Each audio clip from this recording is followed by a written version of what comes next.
పరిశుద్ధుడైన తండ్రి, ఈ ఉదయాన మరలా మీ పవిత్రమైన పాదాల చెంత చేరి మా ప్రభ ప్రార్థించటానికి మిమ్మను ప్రభ కొనియాడుటకు అపాత్రులమైన మాకు మీరిచ్చిన ఈ గొప్ప భాగ్యం కొరకై స్తోత్రాలు స్తుతులు చెల్లించుకుంటున్నాను ప్రభ. దయచేసి ప్రభ వాక్యం వింటున్నటువంటి ప్రతి బిడ్డ పైన నీ కృపను కుమ్మరించండి స్వామి. ఈ వాక్యాన్ని వారు జాగ్రత్తగా విని ఈ వాక్యాన్ని వారి బంధువులకు, స్నేహితులకు, ఇరుగు పొరుగు వారికి అందరికీ పంపి ప్రభ ఈ వాక్యము చేత ప్రజలు బలపరచబడు రీతిగా మీరు సహాయం చేయమని ప్రార్థిస్తున్నాను తండ్రి. ఒక్కొక్క బిడ్డ పైన మీ అపారమైన కృపని కుమ్మరించండి. ప్రతి బిడ్డను ఆర్థికంగా బలపరచండి, ఉద్యోగ విషయంలో బలపరచండి, వారి వ్యాపారాలను అభివృద్ధి చేయండి, వారి వ్యవసాయాలలో ఫలసాయము దయచేయండి. కుటుంబంలో అందరికీ మంచి నెమ్మది, కుటుంబంలో అందరికీ సంతోషము, సమాధానము, సమృద్ధిగా మీరు దయచేయండి. నీ నామమే మహిమపరచబడని, నీ నామమే ఘనపరచబడని యేసు ప్రభు నామంలో ప్రార్థన చేసి వేడుకుంటున్నాను తండ్రి. Amen, amen. ఆగస్టు మాసం 22వ తారీఖు 2026 శనివారం. ఎస్తేరు గ్రంథము 1వ అధ్యాయము 9వ వచనం. వస్తీ గారి గురించి నేను నిన్నటి దినాన చెప్పాను. రాణి అయిన వస్తీ కూడా ఆమె తల్లిదండ్రులు కానీ జన్మస్థలము కానీ తెలియదు. ఆమె గారి వివాహ విషయాలు కూడా తెలియదు. అహష్వరోసు రాజుగారు ఆమెని నిరాకరించిన తరువాత ఆమె పరిస్థితి ఏమో కూడా వివరంగా తెలియదు. ఈ 1వ అధ్యాయంలోనే ఆ తల్లిగారి గురించి చెప్పబడి ఉంది. ఈ విషయాలు మాట్లాడుతూ యేసు ప్రభుల వారు మన పెళ్లి కుమారుడని, ఆ తరువాత ఇశ్రాయేలు ప్రజలు వస్తీ రాణికి సంబంధించిన వ్యక్తులని, ఎస్తేరు తల్లికి క్రొత్త నిబంధన కాలపు భక్తులు సంబంధించిన వారని మీకు నిన్నటి దినాన చెప్పాను. ఆ విషయాలు మీరు గమనించారు. అయితే మరలా ఈరోజు కొన్ని విషయాలు తెలుసుకోవటానికి పరిశుద్ధాత్మ దేవుడు మనకు సహాయం చేయని.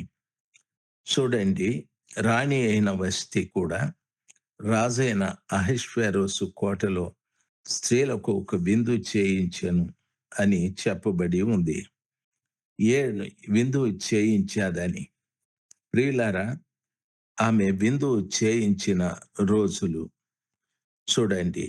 కోటలో ఒక విందు చేయించాది అంటే ఎన్ని రోజులు చేయించాది అని.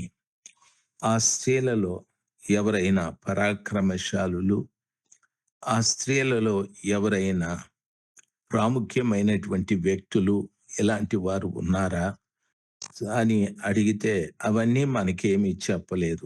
స్త్రీలకు ఒక విందు చేయించాది అని చెప్పబడి ఉంది. ప్రియులరా, ఈ మాటలు మనము ఆలోచించవలసిన విషయం. రాణి గారు, వస్తీ గారు ఆమె విందు చేయించిన దినాలు తెలియవు, ఎంతమంది విందుకు వచ్చారు తెలియదు. ఈ రీతిగా ఒక విందు చేయించాది. దేవుని వాక్యము ఆ రీతిగా సెలవిస్తుంది. ప్రియులారా, ఈ సమయంలో రాజుగారు ద్రాక్షరసమును బాగా త్రాగి ఆయన సంతోషముగా ఉన్నప్పుడు ఆ రాజుగారు తన రాణి అయిన వస్తీ యొక్క సౌందర్యం కనపరచవలెనని రాజకిరీటము ధరించుకొనిన ఆమెను తన సన్నిధికి పిలుచుకొని వచ్చున్నట్లు తన దగ్గరున్నటువంటి ఆ యొక్క ఉపచారము చేయనటువంటి 7 షండులను ఆజ్ఞాపించాడు.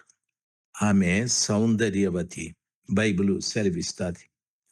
ప్రియులారా, గమనించవలసిన విషయం, ఆమె కిరీటమును ధరించి చాలా అందంగా, సౌందర్యంగా కనిపిస్తూ ఉంది.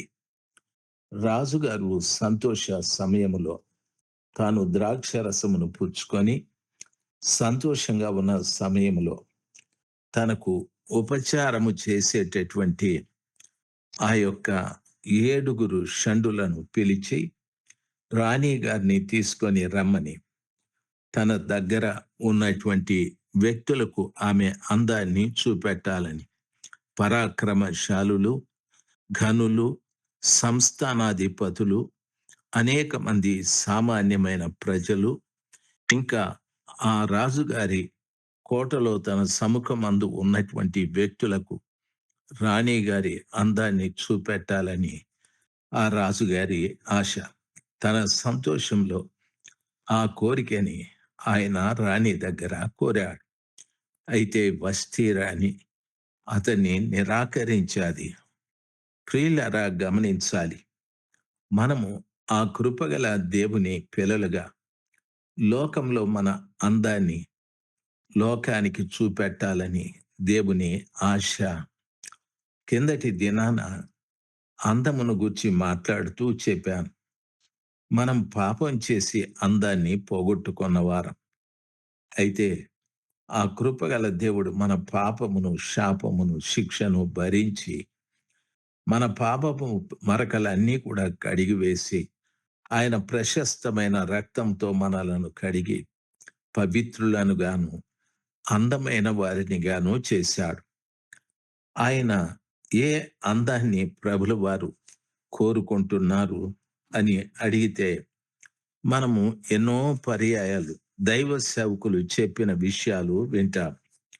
సౌలు గారి అనంతరం దావీదు గారిని అభిషేకించటానికి సమూయేలు ప్రవక్తని దేవుడు ఆ బెత్లెహేము యెషయా ఇంటికి పంపించాడు. యెషయా ఇంటికి పంపించినప్పుడు అక్కడ 16వ అధ్యాయం మొదటి సమూయేలు గ్రంథము 7వ వచనములో, అయితే యెహోవా సమూయేలుతో ఇలాగు సెలవిచ్చాడు, అతని రూపమును అతని ఎత్తును లక్ష్య పెట్టుకుము. మనుషులు లక్ష్యపెట్టు వాటిని యెహోవా లక్ష్య పెట్టడు. నేను అతని త్రోసివేసి ఉన్నాను. మనుషులు పై రూపమును లక్ష్య పెట్టుదురు గాని యెహోవా హృదయమును లక్ష్య పెట్టును అని సమూయేలు ప్రవక్తతో ప్రభుల వారు సెలవిచ్చాడు. అంటే మనుషులు పై స్వరూపాన్ని చూస్తారు. ఈరోజు కూడా మనుషులు పై స్వరూపాన్ని, ఎన్నో వివాహాలు ఈ పై స్వరూపాల్ని చూసి పాడు చేసుకుంటూ ఉన్నారు.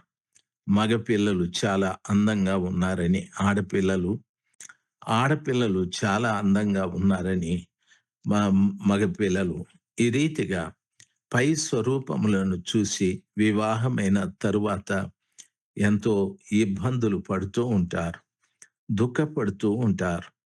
దయచేసి గమనించవలసిన విషయం, దేవుని వాక్యంలో చదువుకున్నట్లయితే ఆఖరి వ్యక్తి అయిన దావీదు గారిని ఆయన గొర్రెలు మేపుకుంటున్న స్థలంలో నుండి పిలిపించిన తరువాత అతన్ని చూస్తే అతడు ఎర్రని వాడును, చక్కని నేత్రములు గలవాడును, చూచుటకు సుందరమైన వాడునై ఉండెను. అతడు రాగానే, నేను కోరుకున్నవాడు ఇతడే, నీవు లేచి వానిని అభిషేకించుమని యెహోవా సెలవీయగా, సమూయేలు తైలపు కొమ్మును తీసి వాని సహోదరుల ఎదుట వానికి అభిషేకము చేశాడు. నాట నుండి యెహోవా ఆత్మ దావీదు మీదికి బలముగా వచ్చాది. తరువాత సమూయేలు లేచి రామాకు వెళ్ళిపోయాడు. ప్రియులారా, దేవుని వాక్యము సెలవిస్తాది.